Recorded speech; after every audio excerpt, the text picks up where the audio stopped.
Oh, now we've got Jake is fat comments. The Jake is fat comments are going to be great. Yeah. You stole a penguin. Dude, those things are vicious. With regards to your time in Afghanistan, nobody above you told you the why. What was it for? What did I suffer for? What did my brother suffer for? It was a Taliban headquarters. Oh. Yep. These bad boys. This is a piece out of the back of the wall that he was standing in front of? The Constitution says the right of the people to keep and bear arms shall not be infringed.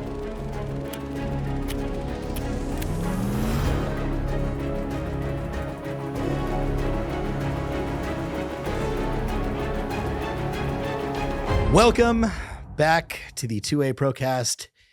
It's been a long time, and I shouldn't have left you without a dope beat to step to. And I do apologize for being gone for so long, but there's a lot of things that we're going to talk about today, including the state of Tacticon, why I've been gone so long, where I've been, who I ran off with, and who my new male love interest is. So stick around for that. Today, I've got an exciting guest. Basically, what we're going to be doing, I want to run down some format with you guys right now. For those of you that haven't been here before, this is the 2A Procast. We talk about things Second Amendment related and also things just in the nature of the Second Amendment business. We also talk about a little bit of politics and just absolute nonsensical stuff. Towards the end of this episode, we're going to go through some comments of some of the past videos that we have posted to social media, and it's called Feeding the Trolls, where we will give them their 10 minutes or 5 minutes or 2 minutes of fame and do exactly what they want us to do, which is bite on whatever it is that they were saying. So format of 2A Podcast, 2A Procast moving forward, because, you know, what are we going to do without the typical staff? Normally you guys saw Tackett here, you saw Nolan here, and obviously they're not anymore. So I am going to start introducing staff members. I'm going to start bringing in people of influence. I'm going to start interviewing other business owners and bring new people in on every podcast with me. And if somebody just sticks around the barbershop long enough, they might get a haircut as far as being a co-host with us. And then but no matter what, I'd like to bring in maybe one guest a month or a couple guests a month so that we keep things changed up a little bit. That might be, like I said, just a business owner. It might be like, you know, a new boyfriend or something that I found like, which is today's episode. Liam, meet Liam. Fantastic individual and a side piece, no less, who I've met, had some of the best over the pants handies with or without eye contact that I've ever had. Closet's wide open now. Sorry, go ahead, introduce yourself. I know, man. It's been 13 years. Sorry, hon, but real quick, I wanted to preface it with this. Liam is an amazing individual. He's an incredible human, a wonderful friend. He's a veteran. We met him, Tacticon as a company met him because he was listening to our content and then finally joined the Discord. And you first joined the Facebook group. Yeah. Before we got nuked. Got nuked. And then you followed us over to the Discord. I was the one who saw that it was nuked and was like, you were hey guys, reached out that it got nuked. Yeah. No, it's cool. And so we've developed a lot of friendships within the 2A Pro Discord. If you guys want to join the 2A Pro Discord, if anybody wants to be a part of a really amazing community, the link will be in the description of this video. And you can get in there. We field podcast questions, which I've got a couple for today. You get input. You guys can go out to like shooting events with us. You can come in here and do podcasts with me. It's a cool thing. And it's an awesome group. A lot of people group met of guys. You guys met a lot of friends, huh? Yeah, absolutely. I mean, you got guys out there. Autism Flynn, he's setting up a hunting trip out in Arkansas with another Discord guy who's got a ton of property. And so people from all over the country that are part of this Discord are going out there to hunt and shoot and work on some tactical stuff together. I mean, it's going to be a good time. And I believe, Augie, if when you watch this, put it in the chat, let us know. But I believe it's going to be in September. Cool. And so that's going to be a fun trip. Yeah. I mean, it's amazing. You think about it. If you hadn't put this together, like the Discord, none of this would be happening. Like I would have never met any of these guys from Florida, Washington, Oregon, you name it. So I think that's the most powerful thing about social media, not only allowing people to get to know us, but also setting up a community of like-minded individuals where we can all collaborate. Absolutely. For me, it's important. Other exciting news. Next week, we've got somebody that's coming on the show. I don't know if you may or may not be familiar with Sheriff Bianco. Sheriff Bianco is a Riverside County sheriff. He's an incredible individual who is a strong proponent of the Second Amendment. I do have some notes on him, I believe. I don't want to just sit here and read off of the script, but from what I know of doing my research on Sheriff Bianco, and I knew who he was before Cameron, who you've seen in a video or two, is sitting behind that camera behind me. He was the one that kind of facilitated that, and I'm really looking forward to it because Sheriff Bianco not only was pivotal in putting together a lot of the coalition, from my understanding, in the Palisades fires. He is also a staunch Second Amendment proponent. He very much has a good track record for not enforcing any of those bullshit COVID. Oh, should I even say that on here? Don't say that. Beep that out. You remember that thing that happened in 2020 and 2021 that wasn't real? The flu. Anyway, so he very much did everything he could do to keep businesses open, to not force the V word, and to not enforce just general pandemic guidelines, right? And he, good for him. He is a constitutionalist. He also has a really good stance on immigration, and it could be very much. He's poised. He hasn't filed yet, but he's poised to be running in the 2026 gubernatorial election. Now, this is exciting because it's the first time that we have truly had a Republican governor who is a constitutionalist Republican governor since Reagan. Now, people will probably correct me and say, no, we've got, what's it, Arnold? No, right. No. Democrat in Wolf's a Democrat that just, and Wolf's. I mean, the guy was. Yeah. But now, I mean, sure. You should ask, because I saw a picture of Bianco here recently. Mm-hmm. You see that hip cannon he's got? Oh, dude, that looks like a 44 sweet. Mag? Customizable, like a 1911 type version. Oh, it's a 1911. Okay. Oh, yeah. You should have him break that out and I show will. us. Yeah, That I'm sure he'll have it in here, so maybe we can get it on camera and have it looks like it's a one-off, like a one of a kind. He's had some special work done to it. Oh yeah, man. Yeah. Nice. Expect nothing less. Yeah, I think he's hitting a lot of the rural areas. I know he's probably, while he's up here, he might be going out to Amador County or something, possibly. So what do you think his chances are against Hilton? Is it Hinton, the British guy? Oh, I mean, I would say he really showed his true colors, which are good colors, during a couple different crises. And so I would say he's got some significant exposure that his opponent wouldn't have. But how do you think Bianco would do with the moderates in the state? You know what I mean? Those independents, those moderates that are It's a good question. I mean, it's a good question, but it's, even as a moderate conservative, I mean, are we not interested in protecting our border? Are we not interested in maintaining freedoms even through a pandemic? Are we not interested in being able to protect ourselves? I mean, he very much opened up, from what I understand and what I read, he opened up all sorts of abilities for people to file for CCW. So I think anybody that's going to be able to remove federal and constitutional stuff out of the things that the state should not be involved in a lot of the things that the state is involved in. Absolutely. And we've put our little paws in, especially in California. We've put our paws in all sorts of things that they shouldn't have been in. That is it's not a state thing. It's not something that gets kicked from the feds over to the state. We are breaking the law. California is breaking so many laws, yet nobody gets. No, because they treat it like specifically the Second Amendment. They treat it like a privilege, not a right. Exactly. Right. I mean, man, in California, owning a firearm might as well be getting a driver's license. Yeah. And it's not just us anymore. Look at Illinois, look at Washington, look at Oregon. Well, we got the ball rolling. And the problem is fundamentally is we were the ones that primarily started that shit show of, hey, it's okay to take people's constitutional rights away from them. And we'll just kind of slow roll it and we'll boil the frog. This is the issue, is when you do that, we actually have some of the better gun rights compared to all of those other states that came after us. Because what they're watching is they're going, hey, California did X, Y, or Z. And here's the loopholes that people found to circumvent those. But we can close the loopholes when we start initiating the assault weapons ban. Yeah, no, it'll be really interesting. I'll be extremely interested in hearing what his responses are to some of the Second Amendment questions that I'm sure are going to come to him. Not only here when you guys speak to him, but from the folks on the Discord, they may have some questions.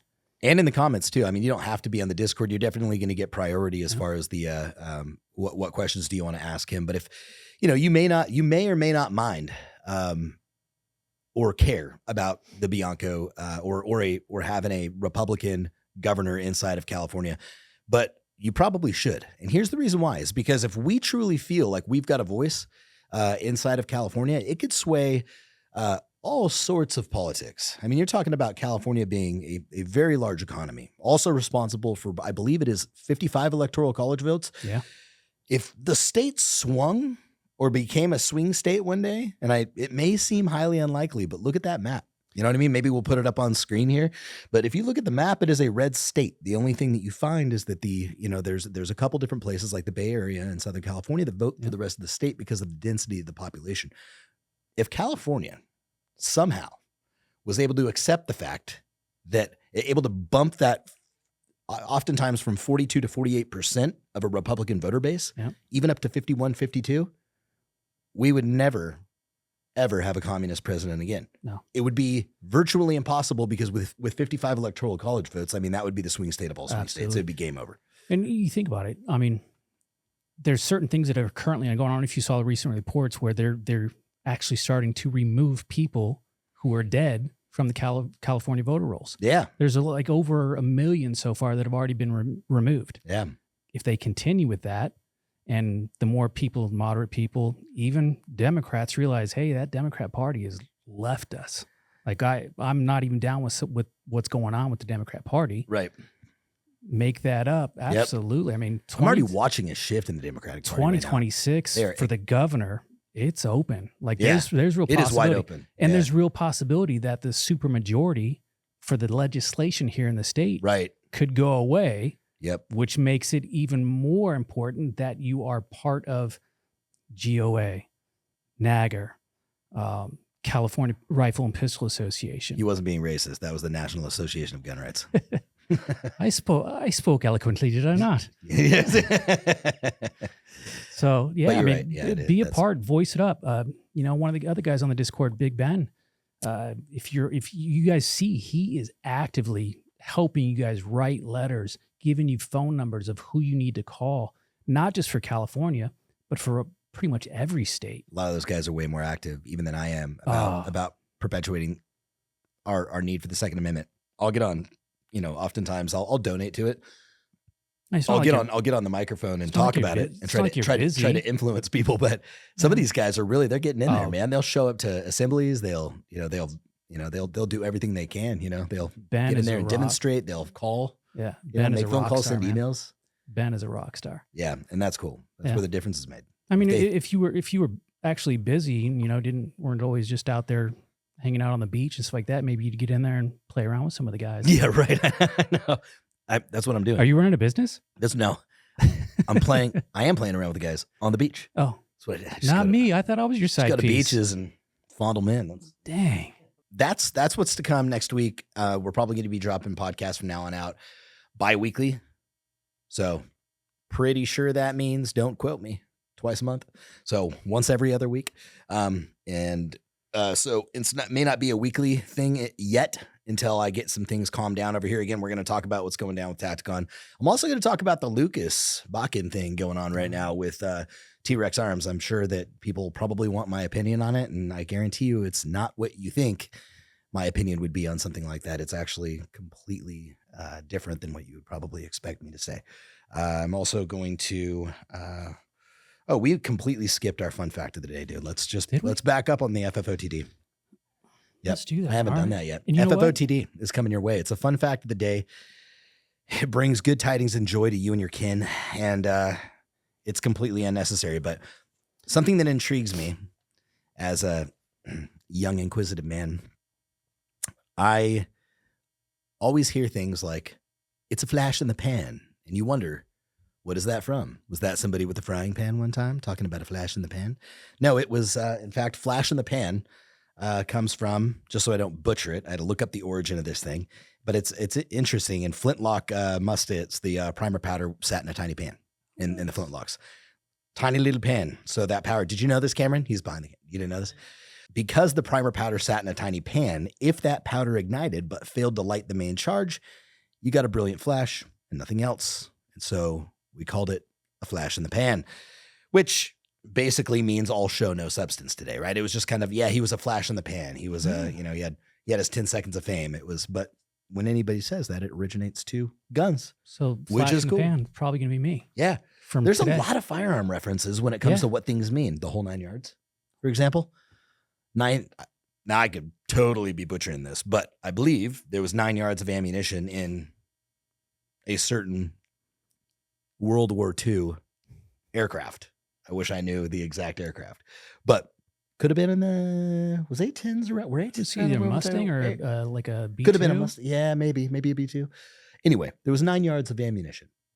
And so when air support was called and they said, what do you want us to do? They said, get us out of here and use the whole 9 yards. Wow. Right. So that's also where that came from. Another FFOTD, if you will, or if you want. I didn't expect to get educated here today. Yeah, man. I don't know. Those are fun for me. So mine is actually kind of relates to what we were already just talking about, specifically with California politics. Yeah. Allodoxophobia.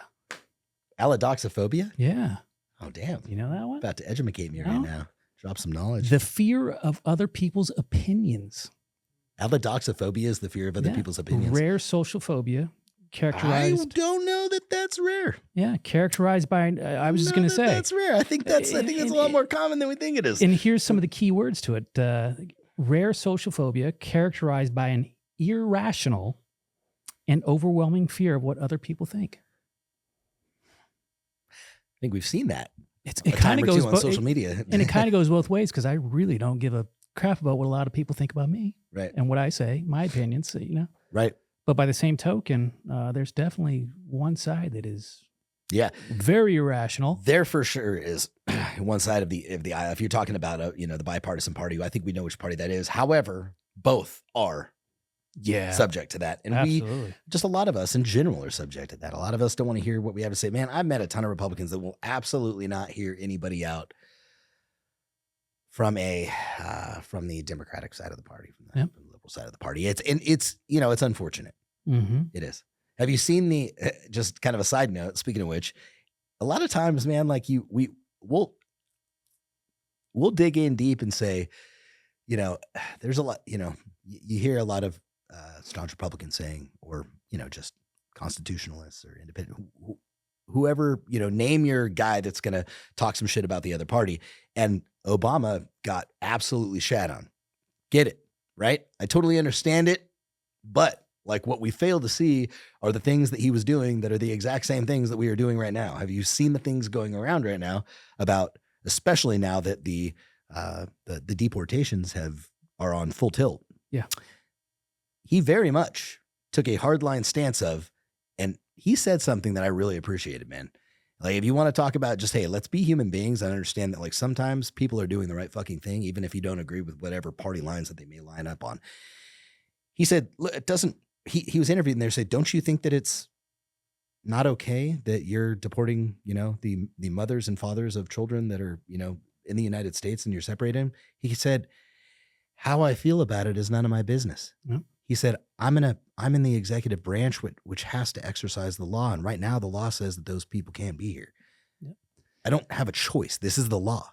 And so he wasn't circumventing the law in order not to run deportations or in order to prevent unauthorized access into the United States. He was exercising the full extent of the law to be able to do so because in some sense and in some instances, he did have an appreciation for federal law. I mean, the guy was his background was in constitutional law. Now, hey, how many dudes are going to unsub because I just gave fucking Obama some semblance of a compliment? But again, like we were talking about before, I really don't give a shit because I'm not.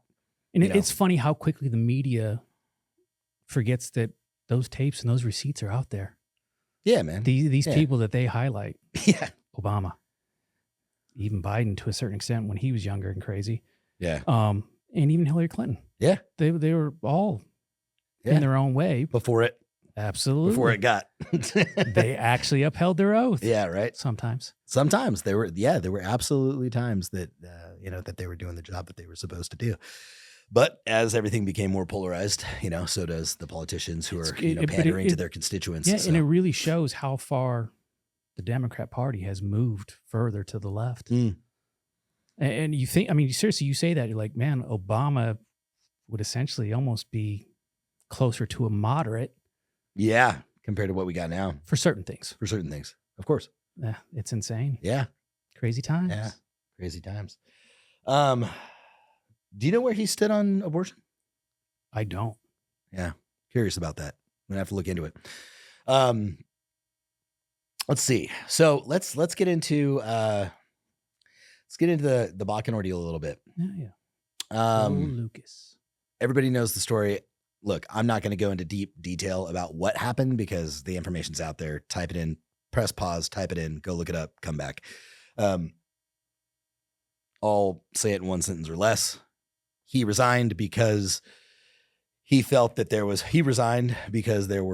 sexual misconduct allegations, people sending his wife inappropriate photos. I think it was an employee sending his wife inappropriate photos, and the company didn't do anything about it. And when the company didn't do anything about it, they, it compromised his values and he left. I think, because I didn't know anything about this until you and I had kind of talked about it last week. Right. And kind of finally got back in and looking at some of that stuff. And I think not only was it an employee, but it was the son of one of the execs. Got it. I believe you're right. Which may be it could have been part of the reason why they some familial relation were very slow to act. Right. Dude, the gun tuber industry is uniquely dramatic compared to other industries. You just don't see the same level of drama, even in you see child influencers, right? Or teenage influencers or young 20s influencers, and they're all doing makeup or they're all doing what have you. You don't see there's just something intriguingly dramatic about the gun tuber industry to where it could have its own episode in some capacity on Bravo if it really wanted to, where the cameras were following around people within a certain company or a certain industry and just seeing the shit that goes down. Not only are we all just absolutely psychotic veterans who do dumb shit, but there's just a lot of drama within it. It's, if it's not, what's their name? KPMG? No, it's an accounting firm. What are the guys that made the Hydra mount? The what? GBRC. Yeah, GBRC. Yeah. You know what I mean? If it's not them, which is they were a very, kind of a formidable company with a bunch of, special operations guys on their staff. There was drama even within those ranks, and you just see it within our ranks. I mean, look, it happened at Tacticon with the whole, it's almost Nolan like everybody, debacle. So and it's almost like everybody. It's like a real reality TV show almost. Almost, yeah. But by the same token, it almost seems like everybody is kind of looking and keeping and hoping for somebody's downfall. Yeah. For somebody to step on it. Because guess what? That's going to create more content. Well, yeah. I mean, it's the platform in which Focus Trip bases his entire platform on that. Now, I've got to look into that a little bit more, just even a little bit more, because I watched something from Hop Come On not too long ago, and he was just kind of giving a little spiel in the back of his truck as the sun was going down. I think he was camping or something. And he put up a camera. Did you see this? I did. And he actually gave props to Focus Trip for being able to go through and investigate. He said he's got 12 hours of content or live streams that he's done to investigate this because he likes to dig in on it. And the reality is, if we're doing media right now, you're gonna want to, not even put your spin on it, but you're gonna want to kind of dive into the stuff that people really want to hear, that juicy shit. I get it. I get it. It's divisive. It divides us. Absolutely. But it's also entertaining. Absolutely. So it's where do we draw the line? If we were one big cohesive unit, would the gun tubing industry be that interesting? Probably not. No. It would be, but just without the drama. Yeah. But everything needs a little bit of drama. A little spice. You know what I mean? A little bit of spice. A little spice. That's a good thing. It's got to be organic, though. Yeah. We shouldn't be out there manufacturing. And the Special Forces guys, they take it to a whole nother level. Yeah. Also. So they're even more dog eat dog in their podcast and their content. Right. Look at how they treat Kennedy. Look at how, The SEAL guys were just recently treated with some of their stuff, and the harshest critics. I see what you're saying. Yeah, absolutely. The harshest critics were other SF guys. SF guys on SF guys. Yeah, absolutely. Yeah. I know. Technically, I guess they have the right to do it. Yeah. And I mean, there's a very small percentage of people that say that they can't because we haven't. I haven't done it. You haven't done it, so it's like, are we really going to be able to comment on that a whole lot? Of course, we can comment on it, but at that level, it helps keep people in check too, though. True. Which can't be a good thing. Yeah. So here's my opinion on it, if anybody cares. My opinion on what happened, and then you can, unless you'd like to go first. Dude, you and I are like the same. You probably know where I do, but which means you probably know how I fall on it because you and I are so simpatico on so many things. I genuinely do think that I respect what he did.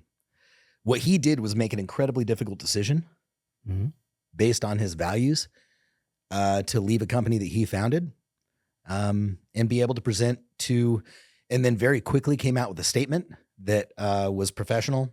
I didn't think it was unprofessional. I think he gave a lot more information than T-Rex did when they came out with their statement.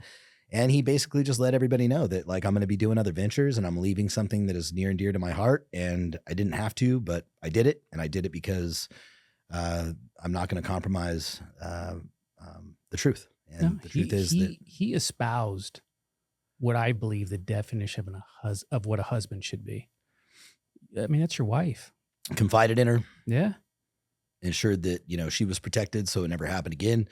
There's nothing, there's absolutely nothing wrong with that decision. Now, again, him and I disagree on a billion other things.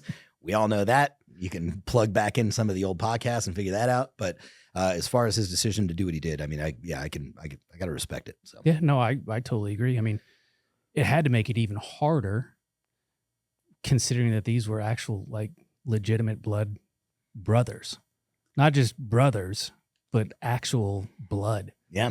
And I mean, that's just crazy that partnerships are hard in general. Partnerships with family, even more difficult. I mean, partnerships, in a sense, as the old adage goes, it's marriage without the sex. I mean, that's really what it is, and when you're involved with family members, especially brothers, I mean, talk about, how much of a rift there is between brothers most of the time. Yeah. It's a real thing. I can't help but harken back to some of the similarities for your situation. While they weren't blood brothers, they were brothers. Yeah. People that you had spent a lot of time with, that extremely bonded with. And then crap happened. Yep. And stuff was put out there within the industry. Yep. And you were forced to do exactly what Botkin did. Yeah. Which is come out and say, hey, look, here's the receipts. This is what's really going on. Exactly. Yeah. And so I can respect him for that. Yeah. And I appreciate you, being candid about it, but I'll be a little less cryptic and just say what he's referring to is when, when I let Tackett go, and then he found his way to another place, and he decided to, he just talked a bunch of shit, on his social media, and I had to come out and correct it, and do it very, very overtly. Like I really didn't mince words. I wasn't trying to be insulting, but I was trying to give people receipts and the facts, and that's exactly what I did. It's a small industry. Yeah. You guys are in a small industry. Very much so. So you talk behind somebody's back, it's going to get back to the person that's being spoken about. Yep. I mean, there's not going to be secrets.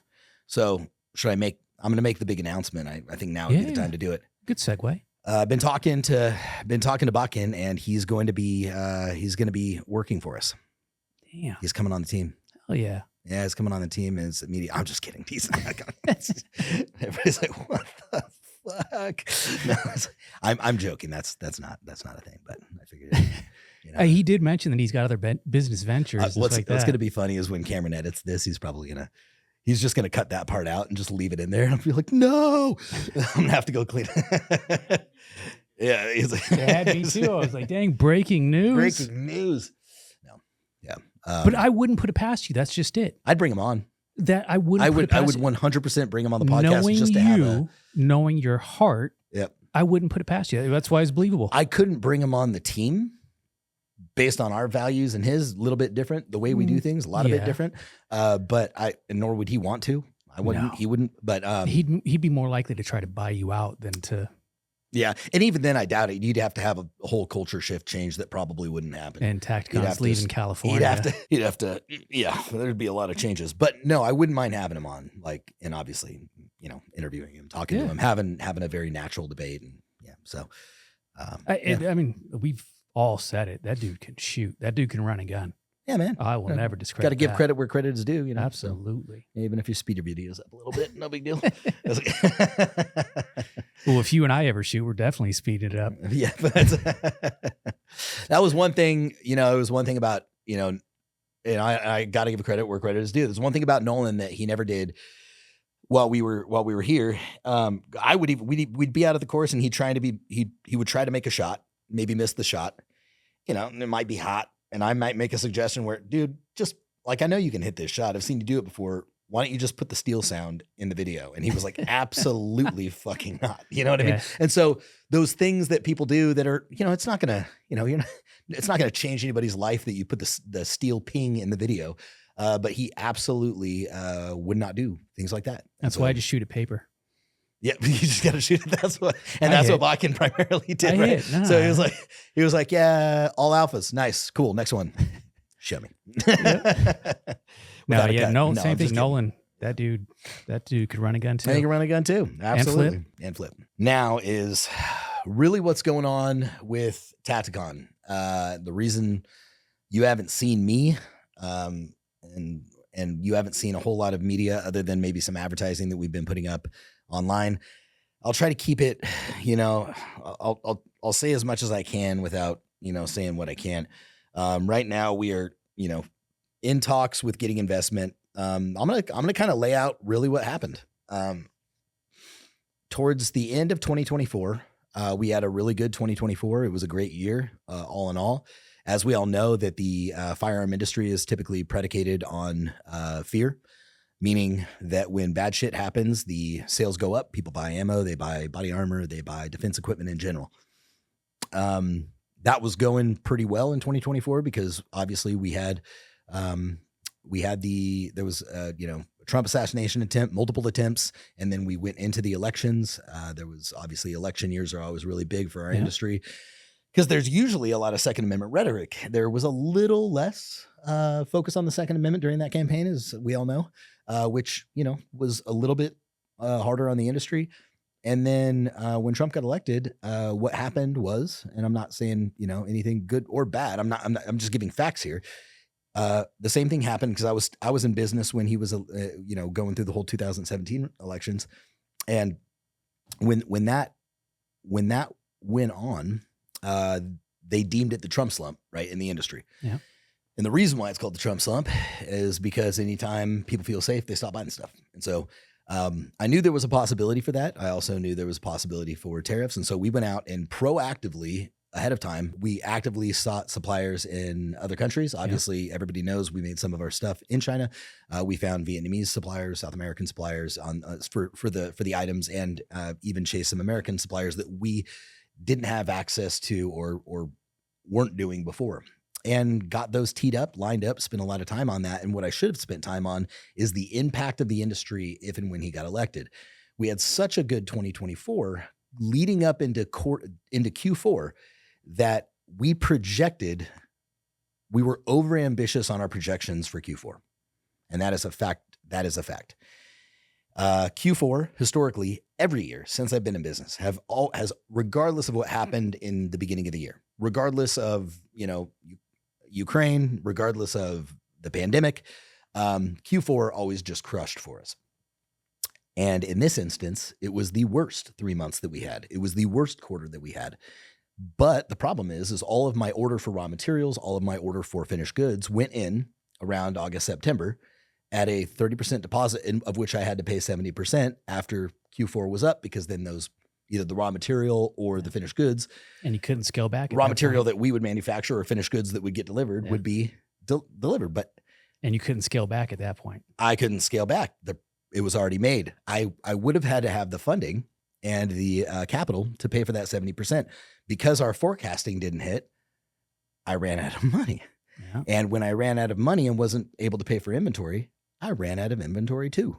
And anytime you're in an industry that, I don't care if it's the firearm industry or any other industry, if you're in an industry that is e-commerce driven, where you sell a product or manufacture a product, of which we do both, and you run out of money, and the ultimate recipe for failure is running out of money and running out of inventory, period. And that is exactly what happened to us, if I'm just being honest. It was poor forecasting. Completely, my fault, obviously. I'm not blaming this on anybody but me. I should have seen the writing on the wall and said, put a little more, if he does get elected, it could cause some problems in Q4, and it most certainly did. Here's what we saw. I saw almost overnight, like November 8th overnight, I saw a 60% dip in revenue. Wow. Yeah. Yep. That's hard. We on average, we're doing about $1.5 million a month. And we went down to damn near, $500,000, $600,000 a month. Wow. We were losing $1 million a month towards the end of the year. And you just can't, I didn't have that in the bank. What are you going to do? And so it became increasingly difficult to pay bills, pay vendors, do the thing. And I got behind on a lot of stuff, and currently am. That's where we are. Yeah. And that is just that is the God honest truth. And so now you guys know. So I have been very much focused on getting investment, because the only way out of this is to get investment into the company right now. And so my sole focus of Tacticon right now is getting investment. Now I told myself I would never give up 100% equity. At this point, my job and my allegiance goes to protecting the people in the company. It goes to honoring my word. It goes to making sure that this mission is driven forward. And so we are actively seeking. We have a couple things in the pipeline, but even if I have to give up majority ownership of the company, even if I have to give up 100% of my equity in the company and become a member of the board and an employee of the company who can, strive to maintain things in the right direction under those pretenses, I will do that. Like, I will put all my pride, ego to the side, and become an employee of the company that I fucking work for right now. Absolutely. If I have to, if I've got to be able to save everybody, you know what I mean? And so I don't think it's going to get to that level. I'm still going to retain, I'm sure, ownership, hopefully majority ownership, maybe not. But that's where we're going, because it's kill or be killed right now. Yeah. So. And we've had discussions about that, one-on-one, where I was basically saying the same thing, man. You got to do what you got to do. Yep. You've got people that depend on you, not only underneath your own roof at home, but here at the building. You got people that depend on you, that put their trust in you. Yep. And so, you got to do what you got to do. Yeah. And it was the perfect storm at the end of last year too, because that's really when, we were in litigation with Cry Precision over, camo patterns. And that sucked. That was a 6-figure, suck out of my company for the amount of attorney fees that I was paying, not to mention, the payout to them. Yeah. Right. And so it was like, it just took everything out of us. And so, here we are. So not only the media side of the Second Amendment stuff, but in the actual merchandise side of things for the Second Amendment and Second Amendment related materials. Yep.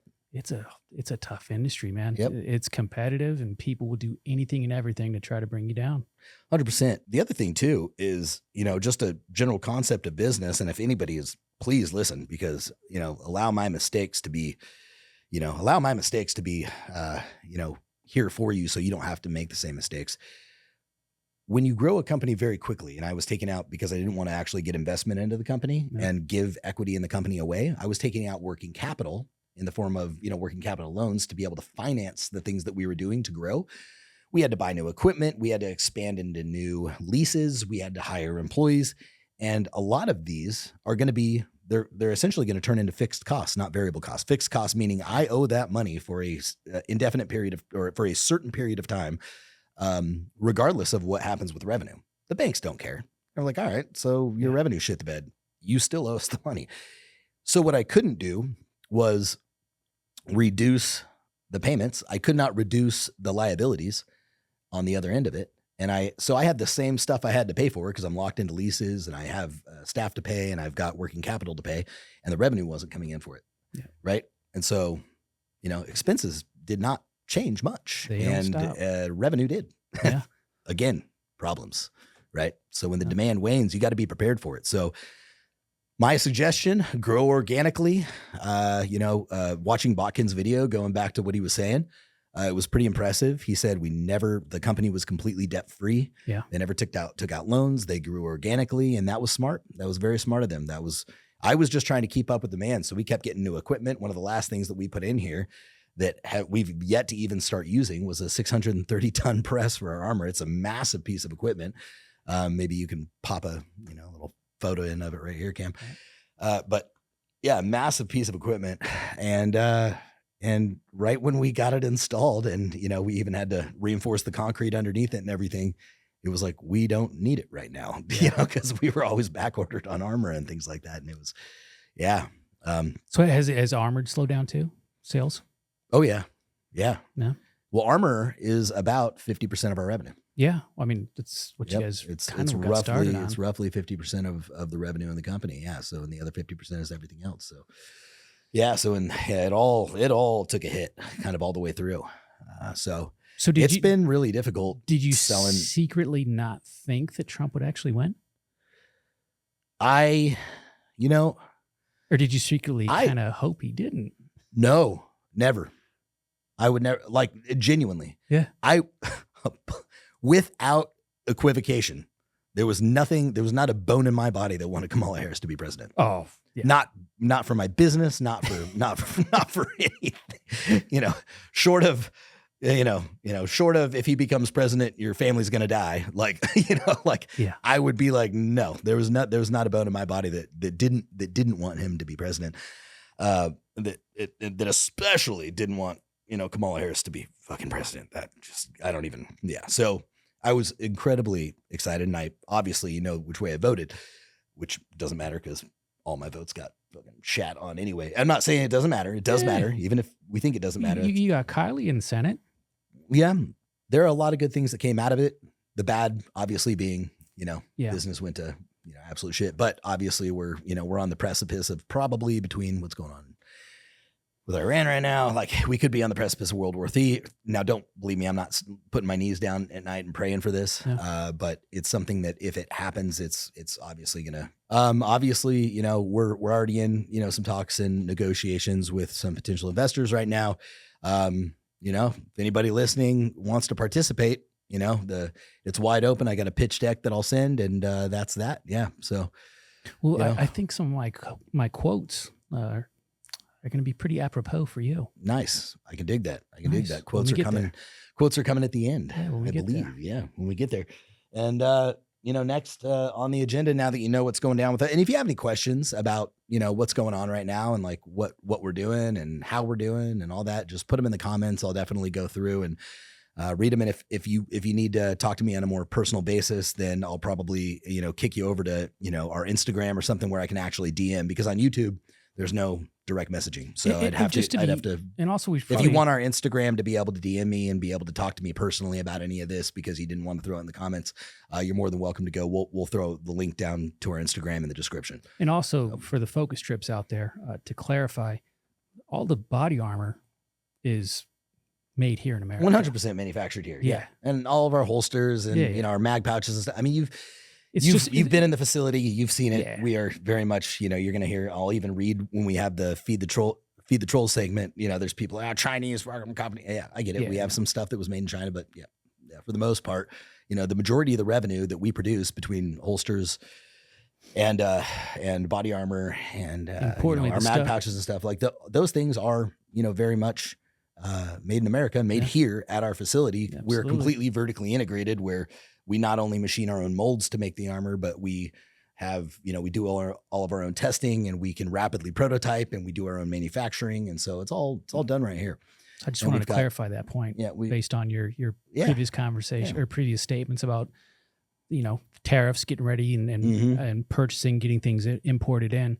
Just wanted to make sure that the people out there know that the stuff that stops the bullets is made right here. 100%. Yeah. And I have another company that is manufacturing rifles now. And so look, if it makes a hole or stops a hole, we're going to make it right here. That's always been the thing.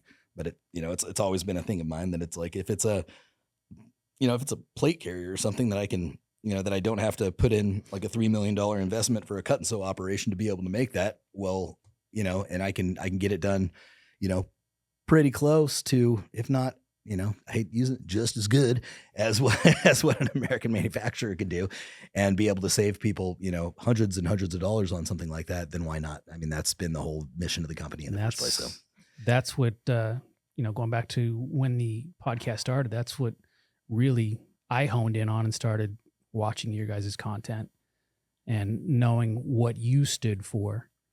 I was like, dude, all on board with this guy. Yep. All on board with Tacticon. Yeah, we had an interesting, it was because of that message and because of that culture and because of those values where we were able to, start with me making just, the first product being a purse holster in the garage, and then iterating into, other holsters being made in the garage. And, and we grew the company from, like a quick spiel. Went from like, I think 15,000 our first year to 250K to 1.3 to 3.6 to 4.8 to 10 to 12 to 14 to 15 to 16. And then, eventually, and I might've missed a year in there, but eventually to last year where we pulled 20 million, at least from just Tacticon, not including the other companies. Yeah. So it was, it was some significant growth until it wasn't. So, yeah. Yep. I got faith in you, man. You're going to do what's right for the company. You're going to do what's right for you and your family too. Absolutely. And it was the people in the company that really, we have damn near 50 employees, and it's the people in the company that made it what it is today. You know what I mean? And unfortunately, a lot of those employees recently had to get furloughed, and, but they all have intention of, coming right back on staff as soon as things pick back up. And I've made and will keep my promise to them that, when they come back, I'm going to make up for any money that you had lost along the way. Nice. And, in the form of bonuses or whatever it may be. So, yeah. Yeah. I'm not getting paid for this, by the way. No. I had to pay him to be here, and it was over the pants handy. With eye contact. With eye contact. I got to wear a glove. That's right. You got to wear gloves. And I did I got my wife's permission. So thank you again, honey. You did. I was actually on the phone with him when That's right. When I said, will you take that as a form of payment? And he did ask his wife. Yeah. He did ask his wife, and married man. Yeah. She said, you don't even, she said, absolutely anything for Jake. Yeah, that's what she said. Yeah. That's awesome. Yeah. She even agreed that I could give him a prostate exam, but. Yeah. Let's get into the Feed the Trolls segment. You should have your own Feed the Trolls. You can go ahead and pick a comment and we can respond. And I glazed over them, but I don't have my responses all prepared right now. So forgive me if the comebacks aren't, what they should be, but let's go ahead and feed some trolls right now. Let's see what we got. So, oh my gosh, dude. You go ahead and. Only because I loved the video. Yeah. So the videos are all at the top. They're highlighted there. The one right off the bat, from Sleepy Jackable about the tactical bulge video. Oh, the tactical bulge video. So to put it into context, you guys can go watch the tactical bulge video. This is a video in which we decided to make an April Fool's content about a holster that not only doubled as a holster, but it also gave you a nice bulge inside of your pants that really, it compensated for printing, because nobody would pay attention to the gun when they were looking at the giant dog. Do you want me to read this? Go for it. So Sleepy Jackable, you'd have to be so gay to come up with this idea. Yes, he is. You're absolutely right. Nailed it right on the head. But all transparency, that wasn't the prop that was in his pants. That was real. There it is. You'd have to be so gay or so hung to come up with that. Well, idea. Apparently that came out of the closet earlier. Yeah, I'm hung like a field mouse, let's be honest. Yeah. All right. Let's see. On that same video, there are underage victims of very bad things that will see this garbage. You are some sick, godless people. Some underage. I think that may have been Lucas Botkin. The true son of fire. Ooh, there it is. Yeah, that's Lucas all over it. Let's see. If this is real, this is fucking stupid. Okay, well, anybody that would have taken, a peek down and saw the release date of the video, or at least watched it all the way through, and I think there was we sent him to a link that said April Fool's. So yeah, it was definitely an April Fool's joke. I'm sorry. This is somebody that absolutely thought it was real. I'm sorry, this is one of the stupidest things I have ever seen. Why would I want any attention if I'm concealed carrying? And that looks like a short barrel shotgun, potentially. Oh, brother. Facepalm. At least he put a smiley face. So I think he found the humor in it. He did. He just kind of missed the mark on the entire thing. All right, you want to get one? Yeah, yes. Let's see what else we got here. This one it's unrelated to a specific video. Oh, so this is from, is that LWJ or IWJ? LWJ 8043. At LWJ 8043. Oh, what has happened to the content? Great products, lackluster vids. Well, that's just because I've had other people in the videos, not me. I'm joking. He's talking about you. Yeah, because real talk. Not trying to make a joke out of this. I mean, like we've had a transition of there's been a lot less focus put into the media department and a lot more focus put into advertising and trying to kind of bolster sales so that we can stay above water. You know what I mean? And that's really the formal answer to that. If we're getting serious here, which we rarely do. Yeah. And then I'll do this one from Kevin Dutton 3637. Get Nolan back. Well, I think he's already addressed that in a previous video. Yeah, I think we already talked about that. Yeah. Good luck to Nolan. He made his bed. He made his choice. Absolutely. He's gonna do great because 100%. He's good at what he does. He's gonna do good, but he has since moved on, so not gonna happen. This was the video, which is why level 4 armor sucks and level 3 is the worst, which is clearly just to get you to click on the video. But I delivered. I delivered in why I said what I said about level 4 armor, why it sucks, and why level 3 is the worst. This bro is lost in the gun bro silo. If shit hits the fan for real and true Armageddon plays out, there's a very high probability that he would get shot by 308 or some other higher caliber hunting rifle if he is going to get shot, LOL. And the thing is if he actually watched the video, he wouldn't have said that, because I didn't say that, and never did I once say that, like, you shouldn't protect yourself against 308 or higher caliber. That's not what I said. The premise of why level 3 was the worst, just simple level 3, is because one of a very ubiquitous round that's out there right now, especially after all the regular 5.56 FMJ flew off the shelves, you had green tip getting purchased. There's a lot of people running around with green tip right now, and for you just to buy a regular level 3 with no ceramic strike face would be kind of silly.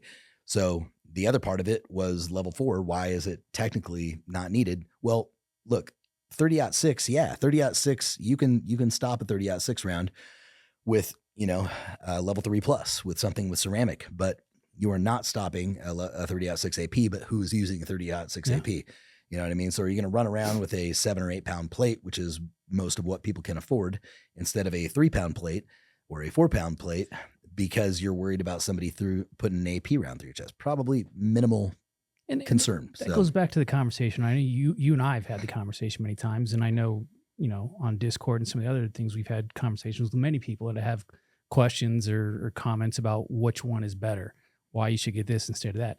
It all comes back to task and purpose. What are you using it for? What environment are you operating in? Yeah. Where are you more likely to come across a 30-06? Yeah. Where are you? Yeah, and if you live in that region, I guarantee you, and over here in Northern California or Sacramento, especially, or inner cities, I mean, not a whole lot of people are gonna have a bolt action 30-06 in downtown Absolutely LA. Not. And then not only correct that, me if I'm wrong, but how many people are that good of a shooter? Your range, your distance, and who's shooting? Right. Absolutely. I mean, we all know that. And if you saw somebody wearing body armor and you had something like a 30-06 with a nice scope on it, are you going to be putting it in their chest? Probably not. You're gonna put one in the dome. A-zone. Yeah, in the A-zone. Yeah, or hit them in the pelvic girdle and let them fall, and then put one in the face. Absolutely. But like we've always said, do you, boo? You do you. Yep. Any other ones that you want to address from this one? Oh, Jake is fat.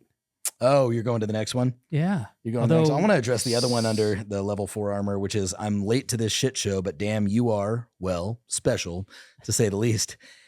Go back and refer to the autism test that I did on one of our podcasts, and I agree with you. I am special. And you're, For sure. yeah, you're 100% accurate. Not in a good that way. You're late to the show because if you'd watched any of his podcasts.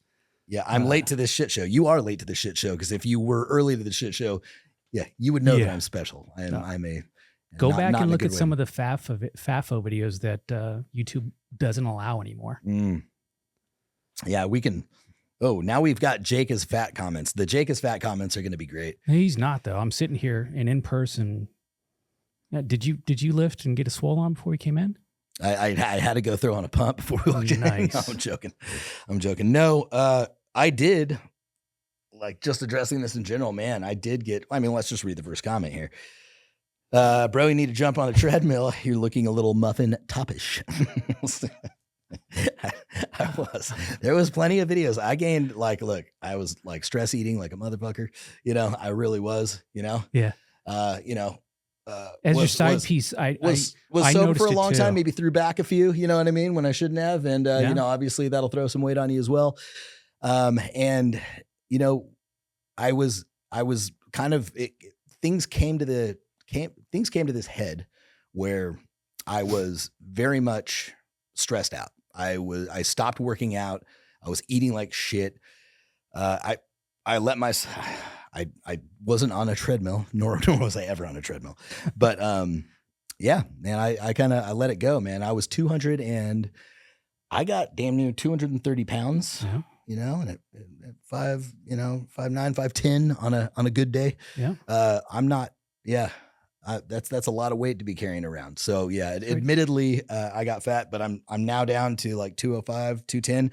My healthy weight, where you saw me in a lot of my videos, was between 190 and 200. That's usually where I walk around, between 190 and 200, and that was kind of the healthy weight. I'm only about 10 pounds over that now, so hoping to lose another 10. But yeah, and this guy could be, a gym monster, but at Quiet Placid 79, you didn't throw in a photo of yourself.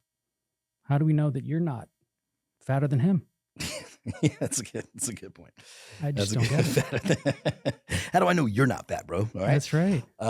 Damn, this dude got fat quick, like that dude from Always Sunny. He's probably referring to Always Sunny in Philadelphia. Thanks, man. Appreciate that. Kevin Dutton is back. Kevin Dutton. Oh, he's back for another one. Jeez. Nice. Jake, yeah, you're getting fat. I am too, but we're talking about you. And somebody commented on his that says, can we talk about how I'm getting fat and my cousin is too? But after we get done talking about how Jake is getting fat though. It's good. Oh my goodness. Let's see what we got. We got bro got fat. You looked way better with your old build. This is great. This is great. Bro got fat. You looked way better with your old build. I'm not even gay. I'm just definitely not going to buy some dildo gun and stick it in my pants. What the fuck? Nice. There was not a whole lot of continuity in that entire statement. He mixed two videos in one. He got his bang for his buck. He's like, you looked really good with your old build. I'm not gay, but you looked really good. And now I'm not going to buy anything from you. Now I'm not gay, but because you're fat, I'm not buying anything else. Yeah, that was a deal breaker. Oh, that's the deal breaker for me, man. Now that I can't beat off to your videos anymore, I'm not buying from you. It's just more cushion. It's literally just more cushion for the pushing. Yeah, that's it, man. That's it. Did we already burn through all these? Oh, we but did. there's one that wasn't on the Jake is fat comments that you guys probably didn't see, and this made me laugh out loud. I saw it on Instagram somewhere, and it said, "Damn, did Jake eat his staff?" Fuck, dude. That had me rolling literally because I was a roly-poly. There was one about Austin. They deleted it. And it said, the only thing that I don't like that you carry every day is 30 extra pounds. Oh, wow. Oh, and they deleted it? And so what he said was there was a video on Austin. One of our employees here in Austin got in front of the camera and did a video. And in case you didn't hear Cameron behind the camera, he said, the only thing I don't like about this video is that you're carrying 30 extra pounds. Is that what they said about us? Okay. Yeah. No, that was Colton. Oh, I know, but that was Colton who wrote it. Oh, Colton did it? Yeah, it was probably when all else fails, blame it on Colton. Well, no, I literally would not put it past Colton to have written it because Colton says that straight to his face. Yep. All right. Yeah. So that's nice. that. Yeah. You're right. Yeah. Maybe I ate my staff. Maybe I just ate your mom and she had too many calories. You know what I mean? Ooh. Fucking burn. And you know, the last. Hey, so why don't you lead us into? Go ahead. Before we even get there, you know, let's reintroduce you. Let's ask some questions that probably have never been asked. You make me nervous right now. No, it's gonna be fun. It's gonna be fun. So most states, other than California, Illinois, and a few others, you got 15 rounds, right? Yeah. In a magazine for sidearm. And so I came up with this thing. It's gonna be a rapid fire question. You have 15 questions. Okay. Answer them as fast as you can. We'll call it Mag Dump. Mag Dump. Nice. Mag I like it. Dump, right? 15 questions. I dig it. All right, cool. So number 1, start the timer. What is your favorite gun or weapon system that you've ever fired? M249. Nice. Yep. It's a belt fed 5.56 for you guys. What gun or weapon system is on your bucket list to shoot for the can I first go time? back? Yeah. It's not a 249. It was most certainly the Mark 19. Most certainly the Mark 19 You falling, see? but it was just a little less effective. I know this. I'm already violating the. No, you're doing it again. That's my answer. Well, Mark 19. Mark 19. Yeah, Mark 19 was. I don't even know why I forgot about that web. Like in the turret of the Humvee, I had an Eagle mount with a 249 and the Mark 19. Definitely the 249 was utilized a hell of a lot more. But man, that Mark 19 is just Right? it's just Orgasmic. or death and destruction. It's orgasmic. It's wonderful. Yep. 15 Sit back, meter. watch. Oh It's my gosh. for those of you that don't know, it's a 40 Mike belt fed system. With 40 millimeter grenades attached to a belt. Let's dumb it down. Let's dumb it down. It's a fully automatic grenade launcher. It's a fully automatic grenade launcher, Mounted. 15 meter wound radius, 5 meter kill radius, and Yeah. it's a wonderful thing. So Yeah. Right. No, it was my favorite too. Cool. Jeez, Yep. man. I don't know. Copycat, man. I know. Yeah. What gun or weapon system is on your bucket list to shoot for the first time? Oh, That you haven't shot yet, but you really kind of want to. I look at firearms as a tool. Yeah.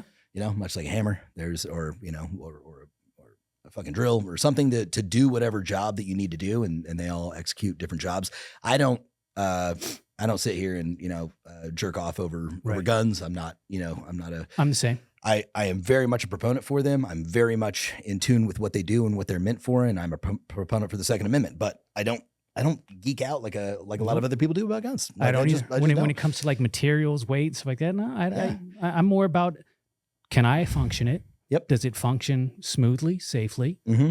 And does it make sense for somebody like me? And like you said, it's a tool. It's difficult for me to say that there is a weapon system out there that I haven't shot that I would want to shoot. I've shot most of the things that probably anybody would ever answer, which was, I'd want to shoot the Mod Deuce, which is 50 cal. I've done that. I've shot an AT4. I mean, I've never shot a javelin. That would probably be the answer. Right. You know what I mean? Like a javelin would be fucking cool. I've never shot one of those, but I've shot AT4s, which is the 88 mic rocket launcher that we had carried on the back of the turret.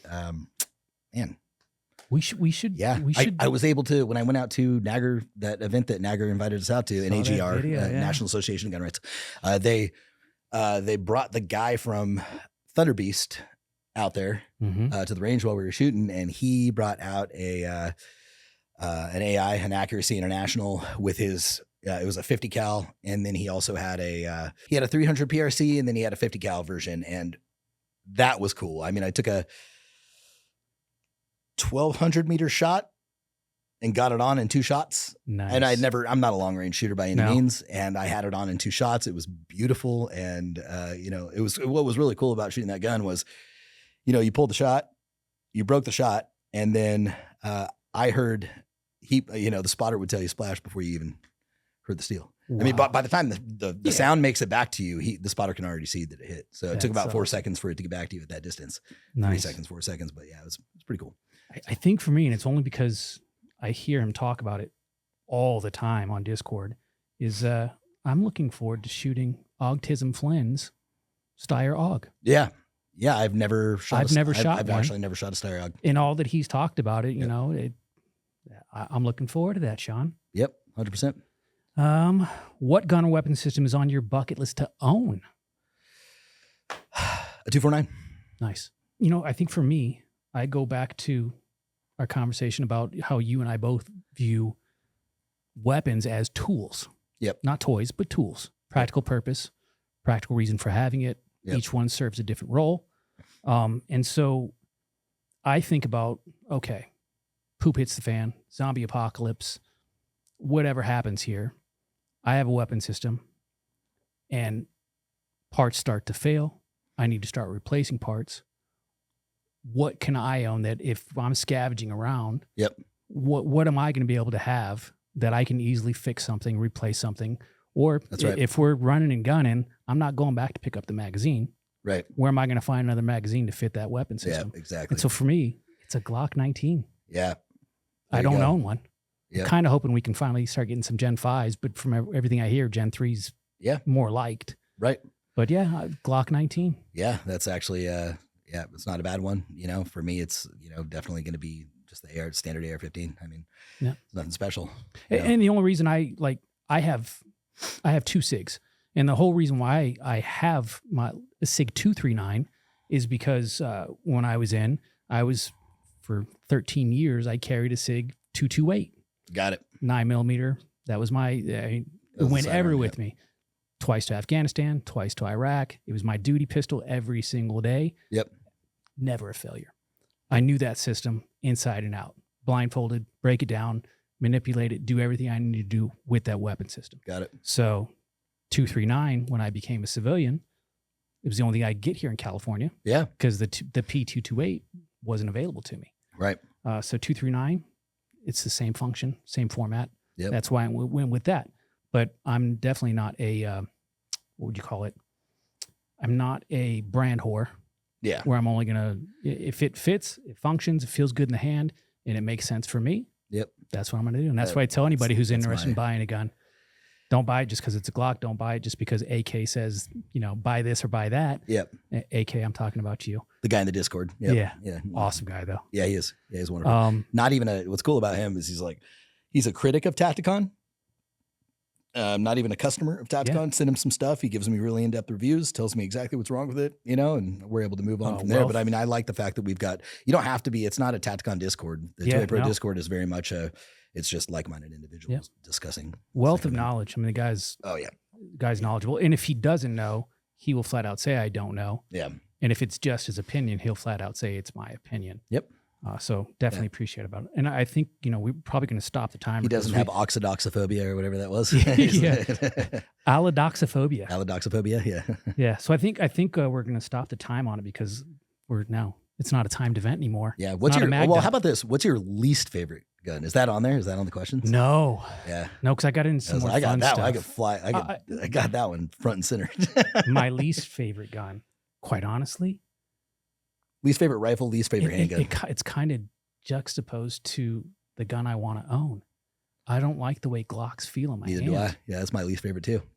But yet, for tactical purposes and for tool purposes, I feel it's warranted to own one. I cannot shoot a damn Glock to save my life. Yeah. But the second you put anything else in my hand, like I carry an M&P 2.0, like dude, absolutely. It's, for me, and they're about the same price-ish, and it just performs better for me. Yeah. Rifle? Ooh. Just a rifle type or style that you don't particularly care for? Any solid, like one-piece old wood system. Like I've got a German Mauser 98. Yeah. Oh my gosh. Yeah. That thing just kills my shoulder. Didn't we shoot a Mauser? We were out there that day, Cameron. Wonder they were doing coke. Yeah. Jesus. No, it's not fun, and especially with the butt of the rifle. Did you say no? One day we're doing coke. Yeah. Oh, okay. Yeah. Okay. Or what was it? Amphetamines or whatever they were. Yeah. What was that stuff called? It was Pervitin. Yeah. Yeah. I think it's called Pervitin. That's what it was. Yeah. I was like epinephrine. Pervitin. That's what the. Yeah. But man, that steel plate on the back, plus it's all one full wooden piece. But if you think about like the technology that went into that gun. Yep. Same thing with our Grand. I mean, those guns were. Yeah. Wow. And I do have 8mm Mauser, and I would still use it if I had to this day. Yep. Yeah, the Germans used it. So now we're gonna. Mine start will getting be. into, I think everybody knows what my rifle is, and that would be the AK. We know. I've actually never shot an AK. Yep. And honestly, like I know there's this people geek out over an MP5. They're just all about the MP5s. I'm just like, it's kind of, I don't know. It's not my least favorite, but it doesn't get my dick hard like it does for everybody. And we had guys on my team that had AKs, and we had local Afghanis that were with us a lot of times that had AKs. I never had a desire to shoot it though. Yeah. So now we're going to kind of get away from the gun stuff. Now we're going to get into some of the fun stuff. What is the stupidest dare you've ever agreed to, or the craziest thing that you've ever done? God, I have to a second to think about that. I've done a lot of crazy shit. You know, when you get a bunch of dudes together on post, and you want to go out for the night, and then you head out to a club, and you get fucking hammered at 4 o'clock in the morning, and you're full of testosterone, and nobody got any nobody got any you know what that night from anybody that you're out there trying to meet.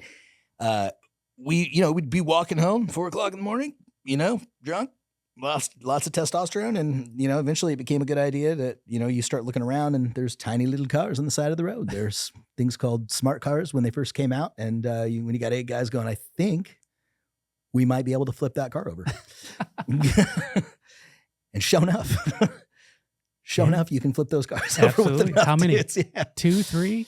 How many people? I think we had like anywhere between like 6, 7, 8 guys. I mean, that's how many we used. I don't know if that's how many it took. But it became a thing too. There was like a little APB that got put out, like stop flipping over cars. So. Mine is kind of along the same lines. Yep. Too much time, too much alcohol. Yeah. And so me and my other Irish buddy, Ryan O'Connell, who was the other E5. Yeah. We were the only 2 E5s living in the barracks. Yep. He was right next door. For some reason, we had St. Patrick's Day off. And it was middle of the week. There you go. Not very good. So we woke up and we decided at a very early time in the morning to start drinking a full bottle of Tarantula Azul. It's like a blue agave tequila. Yeah. But we had green food coloring. So we started making green tequila shots. That bottle was gone by about probably 1 o'clock. Got it. And hey, let's go down to the Irish bar downtown Mannheim and figure out what we can do there. There you go. Started drinking Black and Tans and a bunch of other stuff. Yep. By the time we came walking home, I was probably convinced that it would be a good idea to hop the fence into the local petting zoo and bring a penguin back to the barracks and let it loose in the female shower. Just so you did this on like a small scale on our Discord that one time. You told me about it, man. I was crying when I heard it the first time. Yeah. You stole a penguin. Well, I didn't technically steal. That is not the right terminology because I didn't intend to permanently deprive the owner of said item. You borrowed it. Yeah. You borrowed a penguin. Well, did you pet it at least? You took it from a petting zoo. Dude, those things are vicious. So why was those things are secretly Why was the vicious. penguin at the petting zoo if it was vicious? It's Germany, man. How did you get a vicious penguin into your custody? You would think Germans had been around American GIs for long enough to know we might need bigger fences around this place. But no. And so, yeah, we did that. And then we sobered up just in enough time before PT to realize we needed to get it back to its home and not in the female latrine. And not in the female latrine. Yeah. Is that where you kept it? Oh, we kept it. Well, the female latrine in those barracks is old, like it was an old World War II building. It's called Kaiser Concern. Okay. Kaiser Concern. And I mean, that place was freaking haunted. Like it was from even before World War I. Yeah. And so the female showers were down on the first floor. Their showers and latrine all one. Yeah. All one. But yeah, we'd put it in there, left the shower water running for it so it would, at least have some water, make it more. Put it on ice or anything? Did you guys get some ice? No, it was cold enough. Okay. It was cold enough. It was cold enough. Cold enough water coming out. Yeah, and we probably weren't in the right frame of mind to think, hey, is this ambient temperature perfect for the penguin's environment for its new temporary home? Thinking about the ambient temperature of the penguin. No, I can imagine. No. So yeah, got that. They didn't have ChatGPT back in those days, so you couldn't really get a quick answer. No. Unfortunately, they didn't have very many security cameras. And the Turkish gate guards knew us well enough to really not question us. So you not only had to sneak that penguin in, but you also had to get it back out. Yes. Well, the hard part was, and it wasn't even hard because the fence was really low. The hard part was getting it out of its environment at the petting zoo. Yep. And back into the environment at the petting zoo. Nice. Getting it onto the caserne, that wasn't a problem. Not a problem at all. No. Did you have to worry about maybe a female waking up in the middle of the night? Oh, that was the whole point. I'm going to want to use a shower. That was the whole point. You wanted her to walk in with a big. Oh, we were literally sitting out in the hallway waiting and hoping for somebody to go use it just to hear the scream. Yeah. I had about 10 other things pop into my head since we've been talking about the dumb shit that we're doing. And I realized that none of these things I can talk about. Like the car flipping. I mean, that was like statutes of limitations have not run. Yeah, I don't know. Like, I don't know how it works under the like UCMJ. Are they bringing you back? Well, if it's a war crime, we're not talking about it. Well, yeah. I mean, it wasn't that. I'm not saying it was that. I'm saying there was some pretty crazy shit that we did that like it would be really difficult. Anything else would be fairly mild, you know? Like, I mean, the penguin thing is great, but I just, anything else would be. Nothing got harmed. That was my awakening moment in the military to realize I can't continue doing this if I want to continue a career and have a career in the military. Yes. Right. Yeah. So that was my last probably my last true drunken night. Right. Exactly.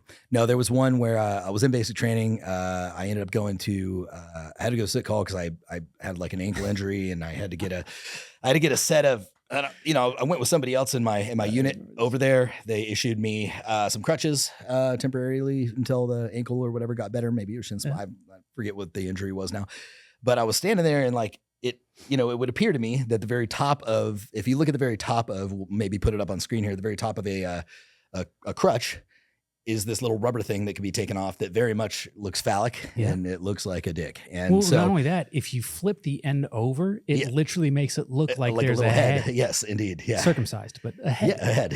Yeah. So in your BDUs, you got this little button that you can undo and I shoved that thing in there and I'm waggling it around in the front of sit call waiting for the bus to pick us up until some high ranking individual came by and decided that was not as good idea as I thought it was. And then brought that back too. And then brought that. Oh, I got the shit smoked out of me. We had it was called the pit. And it was like they had sandbags and it was a squared off area and it was just dirt. Yep. And whenever we messed up, we were getting rolled around in the pit and getting smoked. Right. Did they ever use that for you too? No. I don't think so. Nice. I don't recall the pit. The worst mistake that I ever made, for those of you maybe have heard the story before, but the worst mistake I ever made was going into basic training with a U.S. Army tattoo on my back. At least you weren't a Marine going to the Marines. That was painful. As soon as we got in the shower, the whole shark attack, get out, boom, boom, boom, get in the showers that evening, and all the cadre, the drill sergeants go in the shower with you. There's not a moment they leave you alone. And as soon as one of them saw that U.S. Army tattoo on my back, they fucking had me. Oh my God. I think it was Drill Sergeant Cathcart was, oh my God, started losing his mind. Right. He's like, U.S. Army, are you a fucking soldier? When were you in? And I was like, oh, I wasn't Drill Sergeant. He goes, front line abreast position. And then he called all the other drill sergeants in there from all the other different platoons. And they sat around me and smoked me. And I think it was Drill Sergeant Cornier kind of kneeled down and he said, I'm going to make it my sole vocation. You get out of here not as a soldier. So you got to spend the rest of your life walking around with the U.S. Army tattoo on your back and not a soldier. And it was real painful because it was even when I was getting the tattoo done. It's confidence. Well, the tattoo artist, who wasn't a veteran, had no experience in this whatsoever. This is how retarded I am. Says to me, how long were you in? And I was like, I'm not. And he was like, what are we doing here? And I was like, well, I'm going in. And he was like, confidence. He even said, you sure you want to do that? He even knew it was a fucking bad idea. No, man, I talked it up to confidence. You knew what you wanted, you were going to get it. Here's where the pain began, though. The pain wasn't that evening when I was in the front lean and rest, and they were, I was hitting muscle failure, and they'd be like, sag in the middle, arch your back, and every time I sagged, my fucking, my dick was hitting the floor, and I was like a dirty ass fucking floor, and I was like, just sorry, my dick's touching the ground. He's like, bullshit, your dick is not that big, and so. The real pain began after that because anytime there was a question raised like, Drill Sergeant, what's the, I'm making this question up. I forget what the specific questions are, but anytime there was a question raised, like maybe what was the muzzle velocity of an M4, they would look to me and they go, I don't know. Dines is a fucking soldier. Tell us, Dines, and if I didn't know the answer, they smoked the entire platoon. It was that whole group punishment thing. Yeah, they'd smoke them. And so you had a lot of pill parties too. No, I was never had a pill. Unfortunately, I never had a pill party, but I was not. They were. I can't say they were happy with me. You know what I mean? And then one time I fell asleep. I took a nap in the bathroom on my road guard vest. I was up, and I woke up because they called everybody to formation, and I was like, fuck. So I ran downstairs and I walk out and everybody's formed up. Oh, and I've got this, and I didn't know it at the time, but I was like, what were you doing? And I was like, oh, I was just going to the bathroom, but I had this big mesh imprint because of our road guard, this big mesh imprint on the side of my face. And they were like, were you sleeping, Dines? And so they made me lay down and sleep and snore while everybody else got smoked. So while everybody else is doing push-ups, they were like, snore, Dines, snore to the cadence. You were not the honor graduate. I was not. I was not Tim Kennedy. I was not the honor graduate in that class. Are you still friends with anybody from basic? Talk to him here and there on Facebook. Oh, okay. Not like close friends. So there are people close enough to know that if you say you were the honor graduate, they're going to call you out. Oh yeah. Like there was people that, there's people that probably maybe watched the podcast that were in with me. They were like, that guy was not it. If you watch the podcast, please put in some stories in the chat, in the discussion. I redeemed myself at the end. They've got something called the Gong Show. I don't know if they did that where you guys were in, but they had the Gong Show, and basically it was after everything was done. Basically, an AIT was fucking over, and you were able to impersonate the drill sergeants. Oh, so geez. you could literally get in there and just kind of mock what they did and what they said. It with impunity. They weren't going to smell. They was going to make them mad, and you could tell they were getting upset. But dude, I had a dialed in version of Drill Sergeant Cornier, who was this Puerto Rican drill sergeant that I just fucking I nailed it. So it was a little bit of redemption through comedy. So nice. Yeah. Nice. What item is worth spending more money on? Like just anything in the world, like a car or a home? You have spare money, spare personal expense money. The biggest investment that I've ever made was an investment into my education. Dude, so I swear, dude, you got to get out of my mind. Really? Invest in yourself. Yeah, you invest in yourself. You invest in yourself, you invest in your education, you invest in your company, you invest in your equipment, whatever it is that's going to better yourself. But primarily, where can you invest your time and your money to better yourself? Yeah. So that's always paid dividends for me. And ammo. And then buy ammo and buy Tacticon gear because this is still a business. Absolutely. What is your biggest phobia?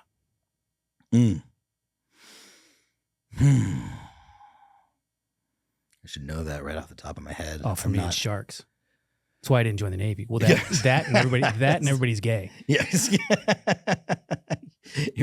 Your biggest phobia is just getting plowed out. Oh, no, but can you imagine being on a ship in the middle of nowhere and it goes down and you got to be in the water? Yeah. You got no freaking chance. And the way it started for me is my dad was stationed at Presidio, San Francisco during my middle school years. Mm-hmm. A buddy of mine that I went to Marine Middle School with, his parents had like a little cottage over at Stinson Beach just across the Golden Gate Bridge. Okay. And so summertime we would go out there and go do some boogie boarding. They had a what do you call it? A sandbar that went out pretty far. So you could actually go out pretty far and catch some good waves. And so I was standing out there, and if anybody that's been out on the ocean here on the West Coast, you know that if you're in water up to your knees, you can't see your feet. Right. Like you can't see what's around you. And so I was standing there, and a very large mammal brushed up against my thigh. And I just lost your shit, just shat your pants. If it could come out, yeah. And so I caught the smallest roller, anything back in, paddling. I mean, I was winded. I got to the beach and I'm just looking around. And fortunately, what I saw was a seal just kind of playing in the waves.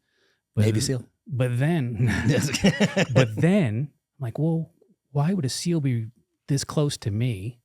And why is it coming so shallow? And that got me down the path of researching my nemesis. To be the decoy. Right? Yeah. He was like, there's something else the shark You could got eat. no chance in the ocean. Yeah. If they want you, they're taking you. They're taking you. Yeah. Yeah. There's not a whole lot that I'm not saying that I'm fearless. You know, the real phobias, you know, revolve around, you know, like my most recent phobia that's the biggest is like I want to be able to take care of the people that are here. Fear of failure. Right? Fear of, you know, the trajectory of the business, where we are, like genuine fear of like. Fear of letting loved ones down. Exactly. I don't know what that phobia is called. I don't know. It's not allodoxophobia though. It's not that. No, but my number one general fear that I could probably sum up, it's never been like spiders or heights or anything like that. I don't like snakes, but I'm not like deathly terrified of them. It is legitimately, there has been times where I've been in small crawl spaces, tiny spaces, where I've got my body kind of bunched up and contorted to get to a certain thing. And like, I thought to myself, like the thing that like really drives panic inside of me, where is like, if I get stuck in here, and I have to sit like this where I can hardly breathe. You know what I mean? Asphyxiation is definitely one of them. Asphyxiation is one of them. But man, I'll tell you, like it's most definitely just being shoved in a box. There was that Zero Dark 30 movie. I think is what it was. Was it Zero? It could have been Zero Dark 30, where they were one of the torture methods to extract information was to shove them in that tiny box. And just leave them in there for 12 hours. And I thought to myself, like, Jesus, dude. There's that, or just making me listen to like Justin Bieber fucking songs for 36 hours straight without any sleep. So yeah, I think about it, and like I'm probably similar in the sense that I don't mind tight spaces as long as I can move. As long as I can still progress. Or make my way back the way I came. But if it's dark or you just get into a spot, like hey, that would even get in this trunk and we're gonna drive here. But I just. Yeah, not a big fit. So I'd say claustrophobia is probably a real thing for me. Yep. What's the nastiest thing you've ever eaten intentionally? Intentionally? Ooh, that's a good question. And I've eaten ass, so intentionally, not accidentally. Yeah. Man, that is a good. Whew. Okay. I didn't know it was going to be nasty, so it's not like I was going into it by eating a slug. I've eaten like a banana slug. I think I ate a banana slug in basic. Yeah, I believe that was the thing where we were the Missouri version of escargot. Yeah, I was like, I think I chomped down one of those. Just for shits, I'd eat like a fucking beetle and chomp it up and like not really care about it. But the nastiest thing I've ever put in my mouth was I think it's sea urchin. It's called uni. Oh yeah. Uni, God, it is like the asshole of the sea. It is the most. I mean, I literally vomited when I ate it. Yeah, like into my napkin. No, I believe it. Gave me that much of a reflex. I'll never tell. And I love raw seafood. Like I love seafood of all types. That shit was you seafood and you disgusting. Yeah, absolutely atrocious. Yeah. So that and mayonnaise and sour cream. So nice. So for me, we were out on a Hearts and Minds luncheon with one of the generals in Kabul on a place called Chicken Street. And they brought out, I guess, the Afghani version of like menudo. You familiar with menudo? Oh, yeah. It's got all the intestines, tripe, all that stuff, right? And so nothing left unturned. It comes to my turn for them to serve up a nice spoonful of soup. Yeah. And literally it was like an Indiana Jones moment. Freaking eyeball rolled over, looking right back at me. And I'm like, no, I'm fasting. Thank you. Yeah. That's when I learned very quickly that just telling them that I'm fasting. Fasting was for religious purposes. Yeah, for religious purposes is probably the right answer. So technically I didn't eat it. Oh, got it. All right. No, technically doesn't I count. didn't eat it. Yeah, it doesn't count. Favorite holiday? 4th of July. Nice. Yeah, 4th of July is most definitely. I love Independence Day. Yeah. Nice. Yep. Me, it's the celebration of our Lord and Savior Jesus Christ. That is 100% could be the right. Yeah, could have been a better answer from me. It's just. You're a patriot. Yeah. What's that? You're a patriot. Yeah, and I'm I've been going to church here and there and trying to find my way. Yeah. Right. It just doesn't play as big of a part in my life as I would allow, but I'm actively seeking. Right. So that answer you're doing what's right for you. Yeah. And not necessarily trying to make what's right for you right for everybody else. Yeah. Got it. The worst answer could have been my birthday, probably, right? That's not a holiday, bro. Scale of 1 to 10, how good of a driver are you? Ooh, I'll give it an 8. Yeah. Accidents on your own, or you caused at-fault accidents yourself, or I have never just speeding. Just speeding. But I have never been in an at-fault accident. Yeah. Up until like literally like within the last year, I put my truck what I thought was in park, and apparently it was in neutral, and I stepped out of the truck and it rolled down the hill and it took out like a neighbor's mailbox. Yeah. And that was retarded. I just hopped out of my truck real quick, not realizing it was still in drive or neutral or whatever it was, and banged it in the mailbox. But other than that, I've been in accidents, but they've never been completely at fault accidents. Yeah, so, yep. So I'm going to say I'm a 10. Oh, wow. Other than speeding. Well, that's what you do now, right? Are you allowed to talk about it? I'm not talking about professional driver. I'm not a professional driver. I don't drive as much as I used to because they've since promoted me, which means I'm now mostly behind a desk. Yeah. Can you talk about what you do now, or are you supposed to? Yeah. Well, we won't talk about the company itself, but I'm you're an investigator, a special investigator for a insurance company, and basically investigate insurance fraud. Yeah, got it. Yeah. So I used to be in the field a lot, covering most of the Northern California, Sacramento Bay Area, but got promoted, and so now I'm mostly at desk doing some more higher level data type stuff. But, cool. But yeah, 10 other than speeding, and even then I say 8 I've just kind of because chilled. I've definitely got my faults like rolling. I'm not as far as like driving fast and getting around corners and like hitting the apex and all those things. I'm pretty good at that stuff. But I've on occasion, I break the speed limit on a semi-regular basis. Sometimes I'm on my phone and I shouldn't be, you know what I mean? So I can't make me a great driver. Yeah. Yeah. I think my wife would say I'm probably a 5, but that's just because they all do. We don't disagree on driving skills. Yeah, they all do. I know the answer to this one. Nice. But I'm going to ask you anyways. All right. Ariel or Jasmine? Jasmine. Yeah. Yeah. Yeah, it was my crush growing up for sure. Oh, I know. Yeah, I know it. If the toilet paper roll is really low, but it's not completely out. Yeah. Do you replace it or leave it for somebody else? I usually I'd say 9 times out of 10 I leave it there. Yeah. Yeah. Nice. I usually see it as kind of a victory.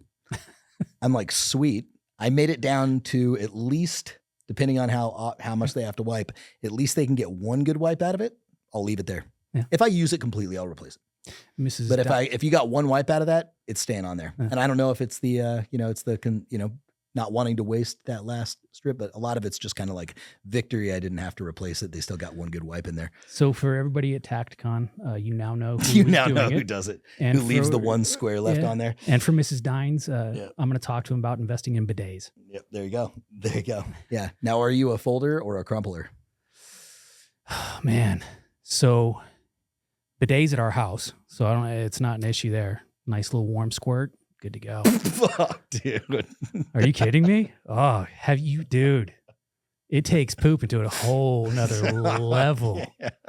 A warm squirt? Yeah, fuck yeah, dude. You're having an interrectal orgasm and cleaning it up at the same time. Yeah, no. If I'm here at the shop, I'm not. You like it because it makes you cleaner. You like it because it feels good. A little bit of both. A minute. Cleaner. We're all friends here. But I think if I'm really diving into my subconscious, the warm squirt feels pretty good. You heard it here first. Liam likes warm squirts at his asshole. So, thanks for sharing. That's right. Appreciate it. Yeah. Hey, for the record, everything's coming out of the closet today. Yeah, everything's coming out.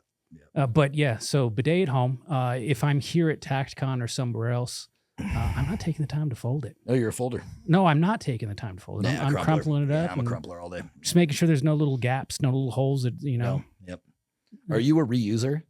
Like after you wipe your ass the first time, do you refold it over to where there's no poop and then rewipe? You got to look at the paper and see how much is on there, right? Fair enough. And if it's not a lot, and you can fold it over without getting anything else on your hand, then go for it. If not, you missed the fucking mark. If not, then it's a double flush.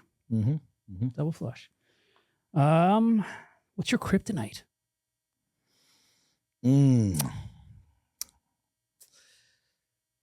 My kryptonite in general, there's different kryptonites in different categories, Yeah. I don't know. Like the thing that I cannot absolutely 100% have never been able to go without is fucking coffee, dude. Yeah. Yeah. I wouldn't call it, I don't know if I'd call it kryptonite. It would be not, kryptonite is something that was introduced to Superman that he would be like, yeah, right. For me, it's if you took it away. Yeah. I would lose my mind without being able to drink coffee. Yeah. For me, it's cold water. Yeah. I mean, Swimming in Tahoe ain't happening. No, not happening. No. No, the Yosemite River, not happening. Yeah, it's my kryptonite. Got it. Weak. Got it.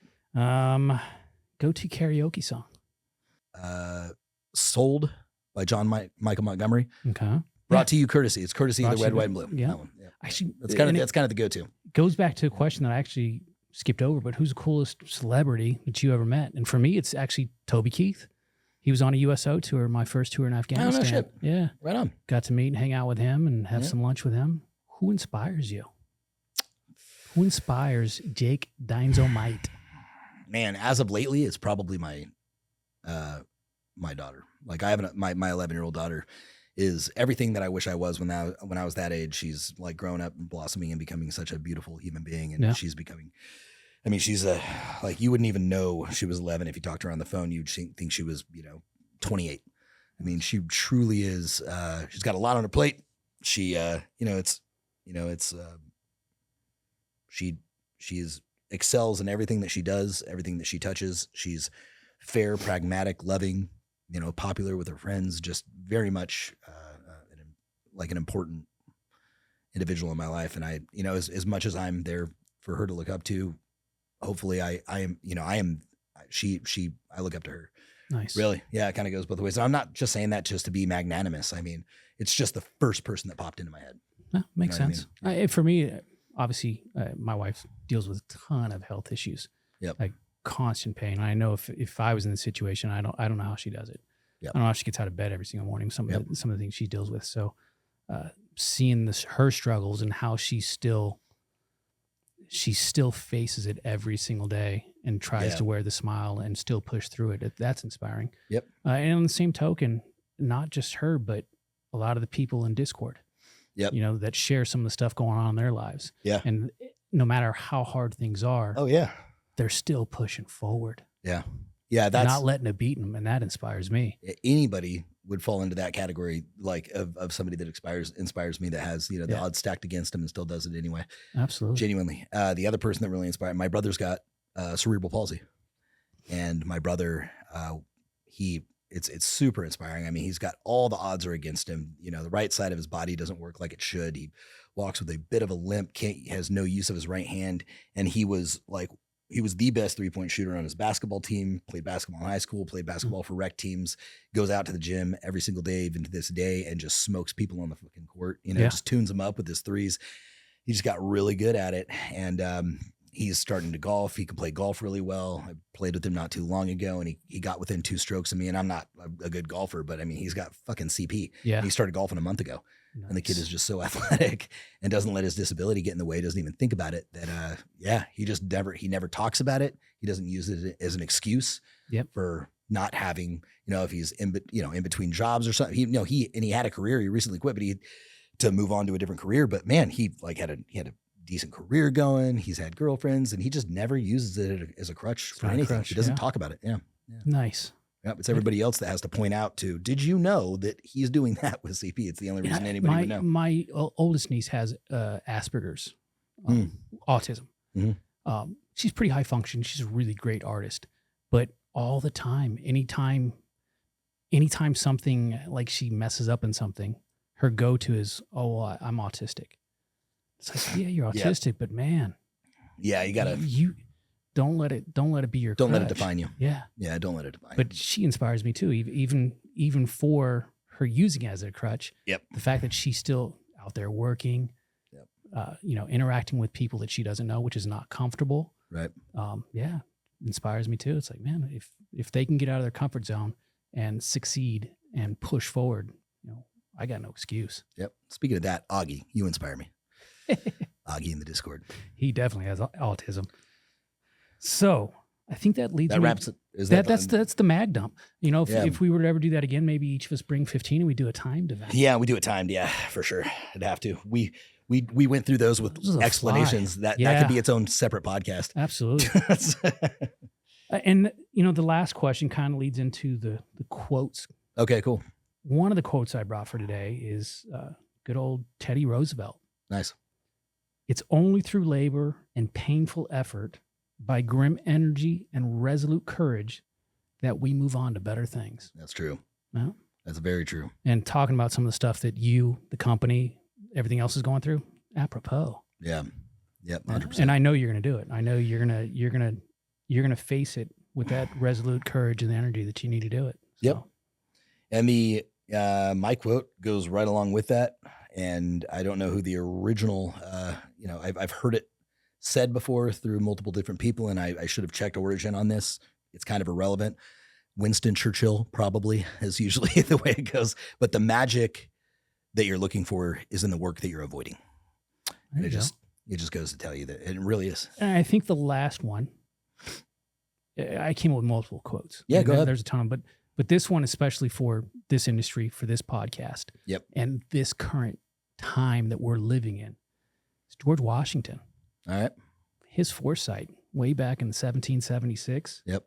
A free people ought not to be armed a free people ought not only be armed and disciplined, but they should have sufficient arms and ammunition to maintain a status of independence from anyone who might attempt to abuse them, which would include their own government. Right. Yep. Looking at you, news. And that right there leads me back to, if I'm talking about, because I brought up two familial examples of people that inspire me, but man, you want to talk about inspiration. Look at the guys with all the odds stacked against them. Yep. Our founding fathers, Absolutely. Anybody that fought in the Revolutionary War, anybody that was willing to maintain any semblance of freedom against a tyrannical government, like that right there, those men who formed our nation and our Constitution and who we are today, that is inspirational. That Absolutely. is against all odds made that shit happen. It would have been far easier just to roll over and let the king have have his way. So 1,000%. yeah. So that was, if I were to say anybody outside of the family, it would have been our founding fathers, man. Nice. That was an incredible precedent that they set for the future. So Absolutely. Yep. And so I think before we leave, I know a while back you and I had a conversation, and I know you mentioned on some of the podcasts too, is that with regards to your time in Afghanistan, what was it for? Like, why was I there? Like, why did me and my brothers suffer? Stuff like that. And I'd given you some coins and kind of explained like what my mission was doing there, right, and how your mission fed into my mission, right, right, and Yep. explaining to you that you guys were picking up, we call them pucks. Yep.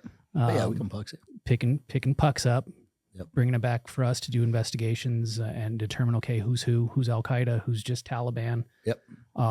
And that's what you guys were doing. Yep. You guys were the front of that, picking those people up, sending them back to us, letting us sort it out and figure out, okay, who's going to Gitmo? Right. Who's just going to stay in country? Yep. Right. And I'd given you some coins and said, man, this is what you guys were, this is what you were doing. This is what This is why you're doing remember it. that. Yep.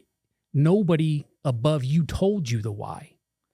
And it was, obviously we're talking about pre-Osama bin Laden. Yeah. Right? Yeah. We still had a purpose. We still had a mission. Right. And it was to destroy the Al Qaeda and to cut off the head of the snake. Yep. After that, there was no purpose. We had no business being there. Right. We weren't going to build Afghanistan to be the next Germany, the next Japan. Just wasn't going to happen because their society was never saw themselves that way. Got it. And so I'd given you a couple of coins, just kind of explain to you the purpose of it. There was another item that I had been looking for. Mm-hmm. I'd kind of put, when I left the military, I'd put a lot of my stuff away in kind of their own little box and just kind of left it. Yeah. Like that part was done. I'm moving on, new part of life, that kind of thing. Yeah. There was one item that I was looking for to kind of bring it back to your purpose, the why. What did I suffer for? What did my brother suffer for? And so The Carabinieri hat. no. No. Yeah. Okay. No. No, I'm joking. So, and I'll probably share you some of these photos if you want to put it up there. But so these bad boys. Yeah. So you got a picture of, this was from a Al Qaeda recruiting video that was in Afghanistan. Obviously, you got Osama bin Laden, and then on the left you've got Ayman al-Zawahiri. Yep. And that was a location. It was a Taliban headquarter and an Al Qaeda training facility in Kandahar, Afghanistan. Yes. Right. He was the key, if I remember correctly, to finding the courier who eventually would lead to bin Laden. Yep. Is that correct? Correct.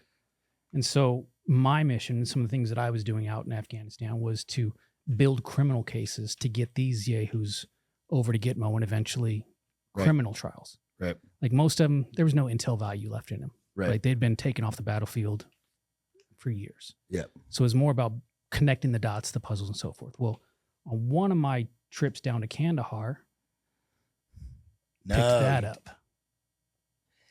And this is out of the side, I would assume, out of the side of a building. Well, did you look at the background on that photo?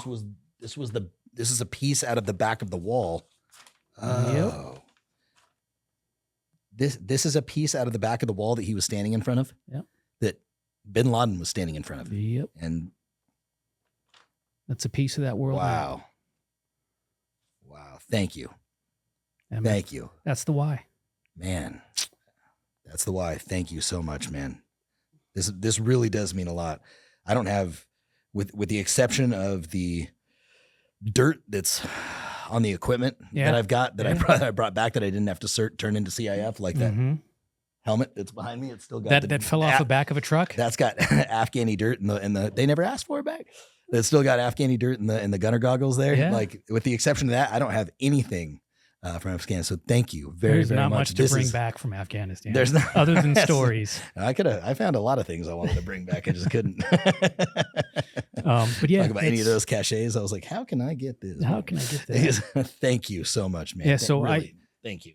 I broke that off of my souvenir piece so that you did for me. Yeah. It was a bigger piece before this. Yep. This is amazing. So if you guys can see that, this is obviously the, I wouldn't call it concrete, but it's there. So yeah. So that place was blown to shit. Like Air Force blew that place to shit. And so when I was there, 05, we were cruising around Kandahar and happened to be going by that spot. And so we did a little detour, pulled over, walked around, and decided, you know what? We're taking a piece of this back. Nice. That's cool. Thank you. Yeah, man. I appreciate it. I lose a lot of things. I won't lose this. Nice. Yeah, I won't lose this. Thank you very much. And I would definitely wash your hands before you eat, because there's probably all kinds of asbestos and other stuff in that. Asbestos, yeah. Thank you, brother. Thank you. All right, man. You got anything else? No. Okay. No. Thank you very much for coming out and spending part of your day. I know I was pushed on the people, kind of like when you go to a fast food restaurant and they give you their special sauce without you even asking for it. Right? Like, here, you're going to get it. So you're going to get it. Well, my apologies, but I hopefully did well. And I've always enjoyed talking to you, whether cameras in front of us or not. So I know. Yeah, we do. We have podcasts of our own without the cameras rolling all the time. That's right. Yep. All right, guys. Thank you very much for watching. I do encourage you to get into the Discord if you want to. It's an awesome community. If you have any questions for Sheriff Bianco, which could be the next gubernatorial candidate, please ask them in the comments. If there's anything we didn't cover and you want us to cover later, including any other guests that you want us to have on the show, please leave them in the comments. I appreciate you and everything that you do and coming back and watching us again. Thank you so much for sticking around, and I will most certainly see you in the next one. Tune in next time in a couple of weeks when Bianca's going to be on here. That's right, man. Stay safe, everybody. Stay tactical, and yeah, that's it. Right on. Give each other over the pants handies with eye contact, even if you got gloves on. You might be able to, if you do it, you might be able to get on the podcast. That's it. Yeah, no doubt. I'm a total slut. So, all right, let's do it. All right, thanks, guys.